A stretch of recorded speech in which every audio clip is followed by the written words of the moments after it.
الحمد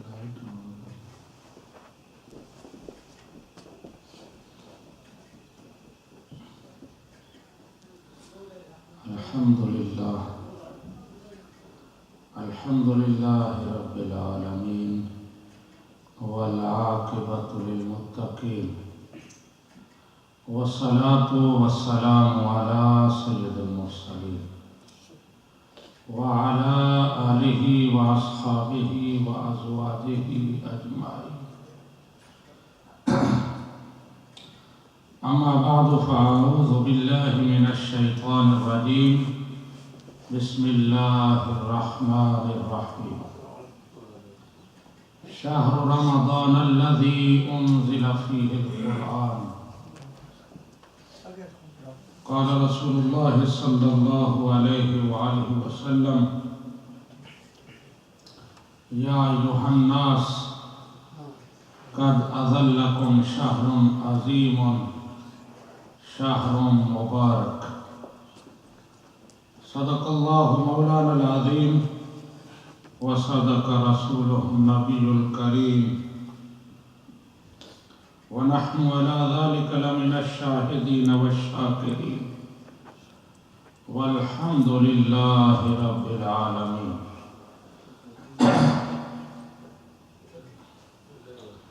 برادران اسلام،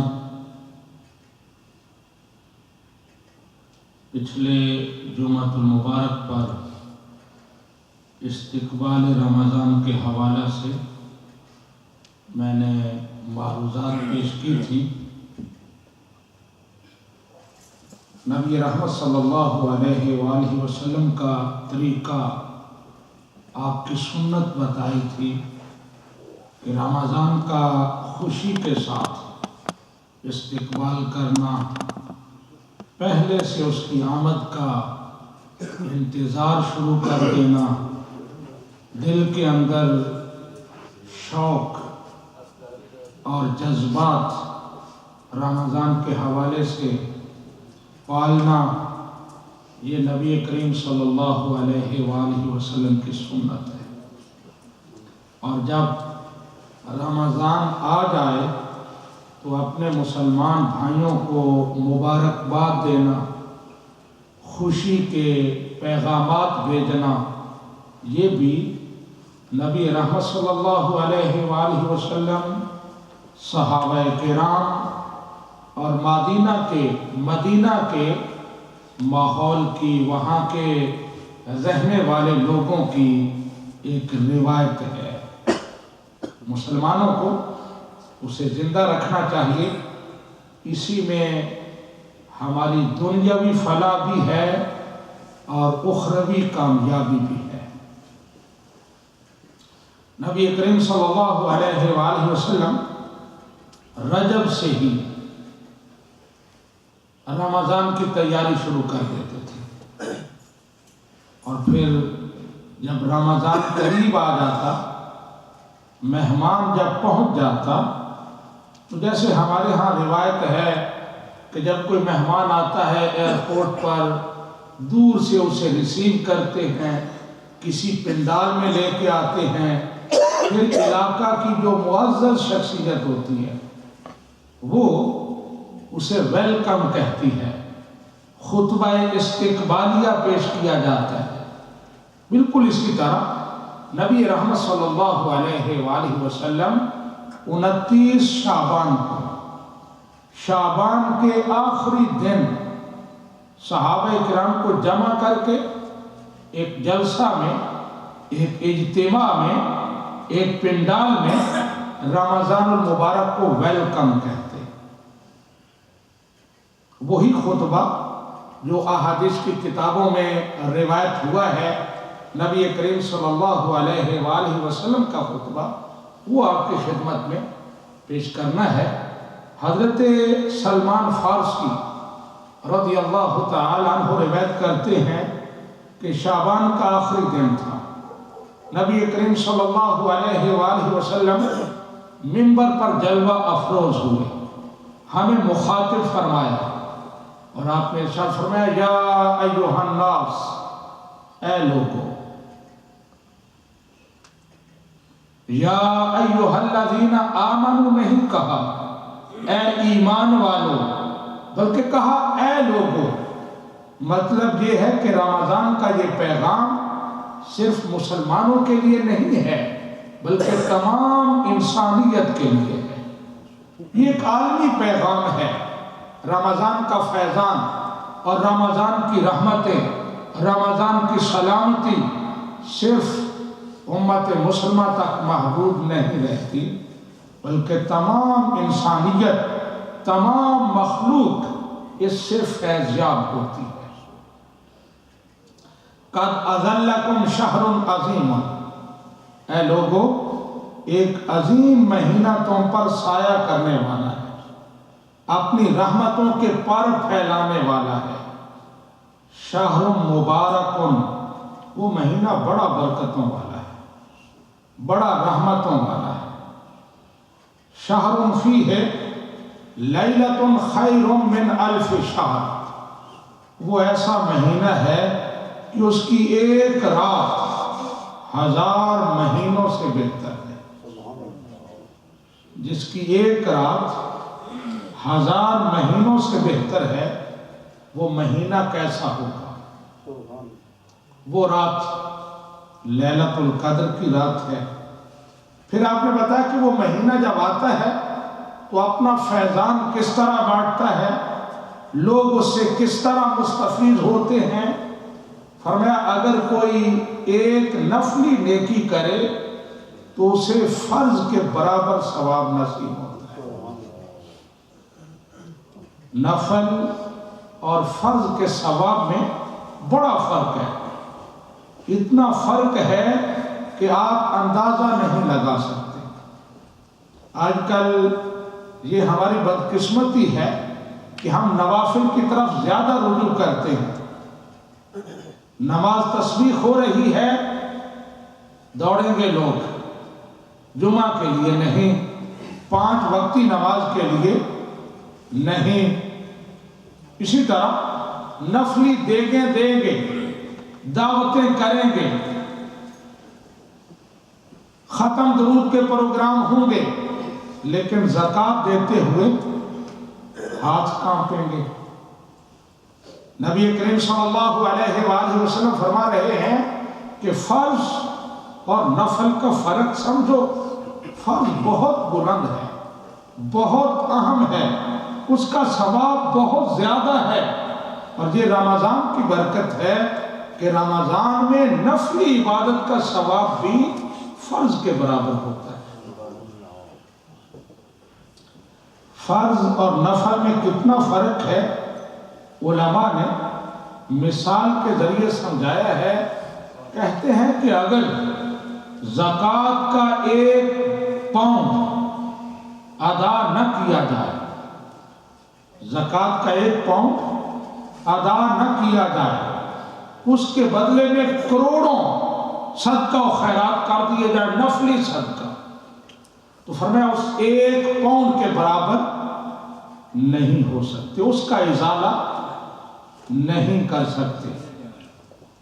1 پاؤنڈ زکوٰۃ ادا نہیں کی، کروڑوں نفلی صدقات میں دے دیے، کل قیامت کے دن جب سوال ہوگا تو کہے میں نے تو کروڑوں دیے تھے، ایک کو چھوڑو ان کروڑوں کو دیکھو، کہیں گے نہیں، ہمیں کروڑوں سے غرض نہیں ہے، ہم تو اس فرض کے بارے میں سوال کر رہے ہیں، اس کا جواب تم نے دینا ہے۔ تو 1 پاؤنڈ زکوٰۃ کا کروڑوں نفلی پاؤنڈ اس کا بدل نہیں ہو سکتے۔ اسی طرح علماء نے لکھا کہ اگر 2 رکعت فرض رہ جائیں تو لاکھوں رکعت نفل اس کی کمپنسیشن نہیں کر سکتے، اس کا بدل اور اس کا معاوضہ نہیں بن سکتے۔ یہ فرق ہے فرض میں اور نفل میں۔ اور نبی رحمت صلی اللہ علیہ وآلہ وسلم بتا رہے ہیں کہ اگر رمضان میں نفلی نیکی کرو تو ان نوافل کا ثواب فرض کے برابر ملتا ہے۔ ثواب کی بات ہو رہی ہے، اس کا مطلب یہ نہیں ہے کہ اگر ایک پاؤنڈ جو بتا رہے ہیں کہ اس کے برابر نہیں ہو سکتے لاکھوں کروڑوں نفلی صدقات، تو ہم رمضان میں نفلی صدقہ کریں گے تو پھر تو پاؤنڈ کے برابر ہو ہی جائے گا، کیونکہ رمضان ہے جی۔ تو رمضان میں فرض بھی اتنا ہی بلند ہو جاتا ہے، نفل پھر بھی اس کا مقابلہ نہیں کر سکتا۔ نبی رحمت صلی اللہ علیہ وآلہ وسلم نے فرمایا کہ رمضان میں ایک فرض 70 فرائض کے برابر ہو جاتا ہے۔ ایک فرض ادا کرو 70 فرائض کا ثواب، ایک نفل ادا کرو فرض کا ثواب۔ پھر آپ نے ارشاد فرمایا ہوا شہر الصبر، رمضان کا مہینہ صبر کا مہینہ ہے۔ والصبر ثوابہ الجنہ، اور صبر کا ثواب جنت ہے۔ انما یوفی الصابرون، صابروں کو جو اجر دیا جاتا ہے وہ بغیر حساب دیا جاتا ہے۔ رمضان صبر کا مہینہ ہے، لہذا اجر بھی بے حساب ہوتا ہے۔ رمضان میں انسان کے اندر صبر کا مادہ پیدا ہوتا ہے، اور جب صبر کی تربیت حاصل کر لیتا ہے، صبر کی صفت، برداشت کی صفت اپنے اندر پیدا کر لیتا ہے، تو زندگی کے بہت سارے معاملات خود بخود حل ہو جاتے ہیں۔ زندگی کی مشکلات اس کے لیے آسان ہو جاتی ہیں۔ انسان مشکلات میں گھرا ہوا ہے، پریشانیاں ہیں، پرابلمز ہیں، ہم ان کے حل کی کوشش کرتے ہیں، وہ بھی کرنی چاہیے، لیکن ان کی برداشت کی صلاحیت پیدا کرنی چاہیے، صبر کے ساتھ ان کا سامنا کریں۔ تو فرمایا رمضان المبارک انسان کے اندر ایسی کوالٹی، ایسی صفت پیدا کر دیتا ہے کہ وہ مشکلات کا صبر کے ساتھ مقابلہ کرتا ہے اور جنت کا حقدار ٹھہرتا ہے۔ وَهُوَ شَهْرُ الْمُوَاسَاةِ، اور یہ ہمدردی کا مہینہ ہے، باہمی غم بانٹنے کا مہینہ ہے، ایک دوسرے کے دکھ اور درد کو سمجھنے کا مہینہ ہے۔ وَشَهْرٌ يُزَادُ فِيهِ رِزْقُ الْمُؤْمِنِ، اور یہ وہ مہینہ ہے جس میں مومن کا رزق بڑھا دیا جاتا ہے، عام مہینوں سے زیادہ اسے عطا ہوتا ہے۔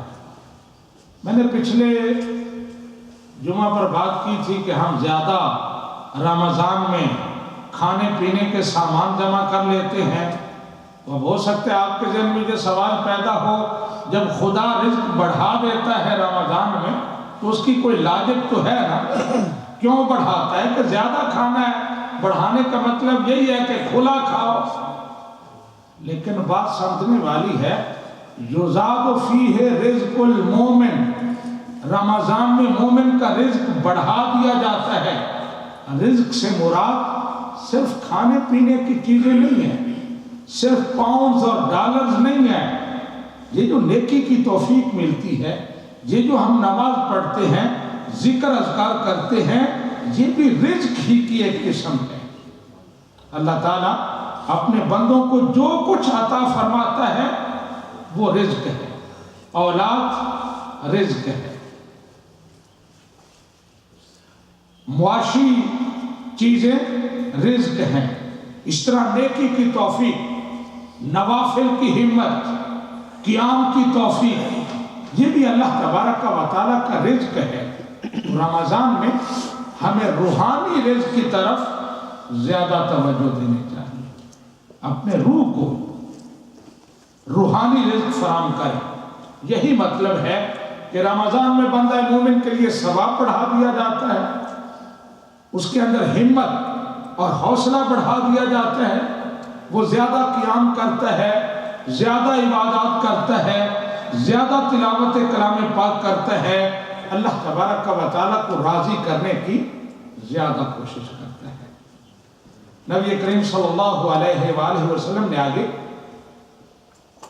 روزہ افطار کرانے کی فضیلت بتائی۔ خطبہ استقبالیہ ہے، 29 شعبان کو گفتگو ہو رہی ہے، اور نبی رحمت رمضان کے ہر پہلو پر، ہر عبادت کی طرف توجہ دلا رہے۔ لیلۃ القدر بھی دور ہے لیکن اس کا بھی ذکر ہو رہا ہے، افطاری کے لیے بھی انکریج کیا جا رہا ہے۔ فرمایا من فطر فیہ صائما کان لہ مغفرۃ لذنوبہ وعتق رقبتہ من النار۔ اور رمضان میں جو شخص روزہ دار کو افطاری کرائے گا اس سے اس کے گناہ معاف ہوں گے، جہنم سے آزادی ملے گی۔ وَكَانَ لَهُ مِثْلُ أَجْرِهِ مِنْ غَيْرِ أَنْ يَنْقُصَ مِنْ أَجْرِهِ شَيْءٌ۔ اور افطار کرانے والے کو بھی اتنا ہی ثواب ملے گا جتنا روزہ رکھنے والے کو ملے گا۔ اس کا مطلب یہ نہیں ہے کہ صرف افطار کرا دیں، ہمیں روزہ رکھنے کی ضرورت ہی نہیں ہے۔ جب ہم روزہ دار کا روزہ افطار کرائیں گے تو ہمیں بھی اتنا ثواب مل جائے گا۔ ثواب تو مل جائے گا لیکن فرض ادا نہیں ہوگا، اور قیامت والے دن سوال جو ہوگا وہ فرائض کے بارے میں ہوگا، واجبات کے بارے میں ہوگا، جو ڈیوٹیاں لگائی گئی ہیں ان کے بارے میں ہوگا کہ یہ تم نے کیوں ادا نہیں کی تھی۔ افطار کرانے والے کو اور روزہ رکھنے والے کے برابر اجر دیا جائے گا، اس کا مطلب یہ نہیں ہے کہ روزہ رکھنے والے کی اجر میں سے کچھ نکال لیا جائے گا، اس کا اجر کم ہو جائے گا۔ فرمایا نہیں، روزہ رکھنے والے کے اجر میں کوئی کمی نہیں آئے گی، بلکہ ہو سکتا ہے اس کا اجر اور بڑھ جائے۔ اگر روزہ اپنے گھر میں افطار کرے تو اتنا ثواب نہ ہو جتنا کسی کے ہاں افطار کرنے میں ہو جائے۔ جب آپ کسی کے ہاں روزہ افطار کریں گے اسے ثواب ملے گا، اس کے گناہ جھڑیں گے، اس کے لیے جنت کا سامان ہوگا، آپ اس کا سبب بنیں گے، اپنے بھائی کی خیر خواہی کریں گے، تو ظاہر ہے اس کا ثواب بھی ہوگا۔ فرمایا افطار کرانے والے کو اتنا ثواب جتنا روزہ دار، گناہوں کی مغفرت بھی اور جہنم سے آزادی بھی۔ جب نبی رحمت صلی اللہ علیہ وآلہ وسلم نے یہ ارشاد فرمایا تو سوال ہوا، حاضرین میں سے کسی نے پوچھا یا رسول اللہ صلی اللہ علیہ وسلم، ہمارے اندر سارے تو مالدار نہیں ہیں کہ وہ روزے افطار کریں، غریب بھی ہیں، نادار بھی ہیں، وہ کیا کریں؟ آپ نے ارشاد فرمایا یؤتی اللہ ھذا الثواب، یؤتی اللہ ھذا الثواب من فطر علی مذقۃ لبن او تمرۃ او شربۃ من ماء۔ اللہ تبارک و تعالی افطاری کا یہ اجر اس آدمی کو بھی عطا فرمائے گا، اس غریب کو بھی دے گا جو افطاری کے لیے کسی کو ایک گھونٹ دودھ، ایک گھونٹ پانی یا کھجور کا ایک ٹکڑا دے دے گا، اسے بھی اتنا ہی اجر ملے گا۔ اب اس کا مطلب یہ نہیں ہے کہ پھر تو کام برابر ہو گیا، کوئی زیادہ خرچ کرے کوئی تھوڑا خرچ کرے تو برابر تو نہیں ہونا چاہیے۔ مثال مشہور ہے جتنا گوڑ ڈالیں گے اتنا میٹھا ہوگا، تو برابر نبی کریم صلی اللہ علیہ وآلہ وسلم نے ارشاد فرمایا کہ افطاری کا ثواب تو دونوں کو ملے گا، پانی سے افطار کرانے والے کو بھی، دودھ سے افطار کرانے والے کو بھی، اور کھجور سے افطار کرانے والے کو بھی۔ لیکن ومن اشبع صائما سقاہ اللہ من حوضی شربتا شربتا لا یظمأ حتی یدخل الجنہ۔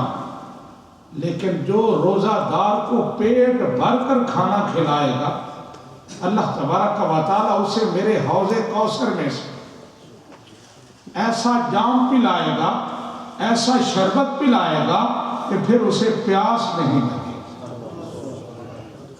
حتی یدخل الجنہ، یہاں تک کہ وہ جنت میں داخل ہو جائے۔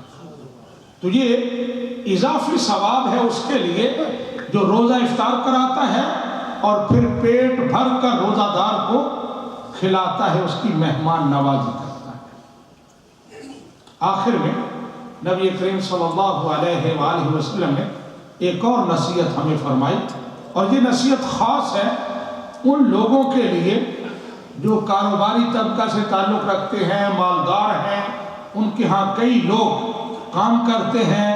فرمایا رمضان المبارک میں اگر تم اپنے کارکن کو، اپنے ملازم کو رعایت دو گے، کام ہلکا کر دو گے، غفر اللہ لہ، اللہ تبارک و تعالیٰ ایسے شخص کی مغفرت فرمائے گا، وَعَاتَقَهُ مِنَ النَّارِ، اور اسے جہنم سے آزاد فرمائے گا۔ تو یہ بڑا جامع خطبہ ہے کہ ہر پہلو سے نبی کریم صلی اللہ علیہ وآلہ وسلم نے رمضان سے پہلے ہی اپنے سامعین کو، مدینہ شریف کے رہنے والے آپ کے غلاموں کو تیار کیا، ہر حوالے سے نصیحت فرمائی۔